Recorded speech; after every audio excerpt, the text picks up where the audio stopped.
Hello everyone, আশা করছি সবাই ভালো আছেন। সবাইকে স্বাগত জানিয়ে শুরু করছি আজকের অনুষ্ঠান। সো আজকের ভিডিওতে আমি আপনাদেরকে দেখাবো ইন্ডিয়ার 12 ঘন্টার ট্রেনের জার্নির আমার এক্সপিরিয়েন্স। সব কিছুই অল্প অল্প করে আমি আপনাদেরকে দেখাবো। সো আগে আমি ইন্ট্রো দিতে ভুলে গিয়েছিলাম, দ্যাটস ওয়াই রাইট নাও ইন্ট্রোটা দিয়ে নিচ্ছি। So let's get started this video and I'm like exhausted. It's like 500 degrees here. This train station is super intimidating. অনেক মানুষ চারপাশ দিয়ে। আই এম লাইক ওয়ান্ডারিং কোন দিকে যাব না। সো দর্শক দেখতে পাচ্ছেন, this is my train seat. আমার ব্যাগের কোনো জায়গা হচ্ছে না, দ্যাটস ওয়াই আমার ব্যাগটা এখানে রাখতে হচ্ছে। অ্যান্ড আছে ভালোই neat and clean train. So আমি যাচ্ছি হচ্ছে কি বলে এটার নাম, এই জায়গার নাম কি, সিকিম অথবা দার্জিলিং, যে কোনো এক জায়গায়। I haven't decided yet. আমি অনেকগুলো হোমস্টে খুঁজছিলাম, বাট সামহাও কয়েকটা হোমস্টে হচ্ছে বলছে যে ওদের ইন্ডিয়ান ভ্যাকসিনেশন সার্টিফিকেট লাগবে, আর কয়েকটা হোমস্টে বলতেছে যে না, ইন্ডিয়ান হোমস্টে সার্টিফিকেট লাগবে না। So yeah, let's go with me. কোথায় যাওয়া যায় দেখা যাক। আর ইন্ডিয়ান ট্রেনের 12 ঘন্টার জার্নি আমি আপনাকে টাইম টু টাইম দেখাতে থাকবো। So finally the train is moving. রাত হয়তো 2টা-3টার দিকে পৌঁছাবে এই ট্রেনটা শিলিগুড়ি বা নিউ জলপাইগুড়িতে। So let's go. So right now 4 ঘন্টা মাত্র হয়েছে, না 3 ঘন্টা। আমি একটু ঝালমুড়ি খাইছি, খাওয়ার পরে কম এক্সস্টেড লাগতেছে আর কি।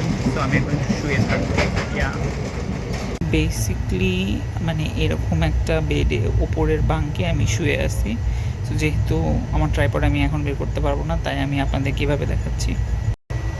সো গাইজ অ্যান্ড গার্লস, এই যে আমি ট্রেনের ওপরে শুয়ে আছি, একটু টায়ার্ড লাগতেছে।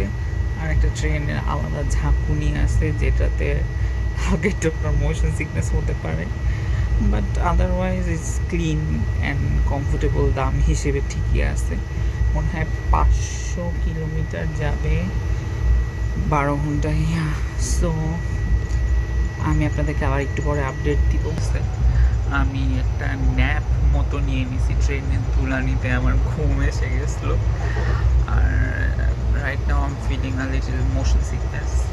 আর আমার খাওয়াও দিয়ে গেছে, একটু পরে আমি রাত্রের খাওয়া খাবো। 120 টাকায় কী খাওয়া পাওয়া যায় সেটাও আমি আপনাদেরকে দেখাবো।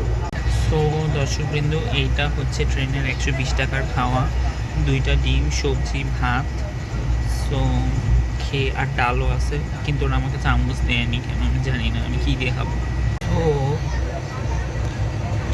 আসলে বাটির নিচে চামচ ছিল, আর আমি অনেক আস্তে কথা বলতেছি কারণ আমার পাশের প্যাসেঞ্জারকে আমি ডিস্টার্ব করতে চাচ্ছি না। And the food tasted like বাসার খাওয়া, যেটা আমার দরকার ছিল, কারণ আমি 3-4 দিন যাবৎ খুবই রিচ ফুড খাচ্ছিলাম। আর আমার একটু ব্লাড প্রেশারের সমস্যা চলছে কিছুদিন যাবৎ। এগ টেস্টেড লাইক নর্মাল বাসার এগ, সবজি টেস্টেড লাইক নর্মাল বাসার সবজি, আর ভাত তো ভাতই। So I am happy with my meal. মাত্র 120 টাকা। It's like 3 in the morning, মানে রাত 3টা বাজে। এত ঝড় হচ্ছে, আমি লিটল স্কেয়ার্ড যে ট্রেন উড়ে যাবে কিনা। অ্যান্ড ট্রেনের সব লাইট বন্ধ হয়ে গেছে, সেজন্য আমি লাইটে কথা বলতে পারছি না। সো ইফ আই ডাই, এটাই শেষ ভিডিও হবে। আপলোড দেওয়া হবে কিনা জানি না, লল। সো দর্শকবৃন্দ, আমার ট্রেনের 12 ঘন্টা জার্নি এন্ডস আপ লাইক 15-16 ঘন্টায়। তো ট্রেনের জার্নি ওভারঅল ভালোই ছিল, ক্লিনলিনেস ভালো ছিল। আর একটা আমি ঘুম থেকে উঠছি বলে আমার গলা এরকম লাগতেছে, আর আমার মাথাও বেশি একটা কাজ করতেছে না, দ্যাটস ওয়াই। আর সব কিছু ওভারঅল ভালোই ছিল। যেই টাইমে পৌঁছানোর কথা ছিল সেই টাইমে পৌঁছায়নি, একদিক দিয়ে ভালোই হয়েছে, কারণ আমাকে রাত্রে অনেকক্ষণ ট্রেন স্টেশনে বসে থাকা লাগতো। রাইট নাও আমি যাচ্ছি দার্জিলিংয়ে। সো ভিডিওটা এখানেই শেষ করছি, আশা করছি সবার ভালো লেগেছে। So see you in my next video, by.